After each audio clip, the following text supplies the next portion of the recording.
School যেতে হবে না, নতুন ড্রেস পরে এদিক ওদিক যাবে, খুব মজা না? সব জানি আমি।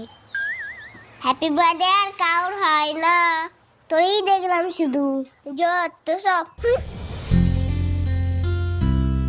ও বাবা, দিদি কোথায়? কেন দিদি, কেন এত দরকার? দিদিকে এই গিফটটা দেবো তো। তুমি শুধু দিদির জন্য গিফট এনেছো, আমার জন্য আনুনি? আমি ছোট মানুষ না, এই রে, যা খুশি তাই না? তাই তো।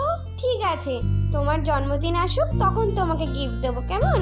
মনে থাকে যেন, আবার ভুলে যেও না। ওই রে, আমার গিফটটা নিয়ে নিল, শিগগিরই যাই। এই তো বাবানের দিদি, হ্যাপি বার্থডে। এ নাও তোমার গিফট। Thank you aunty. শোন, সব গিফট কিন্তু তুই নিবি না, ওর মধ্যে বলো আমারও ভাগ আছে, আর ওর বড় ক্যাডবেরিটাও আমার। সে পরে দেখবো খন। কেউ দেখছে না তো, ওই ফাঁকে একটু টেস্ট করি।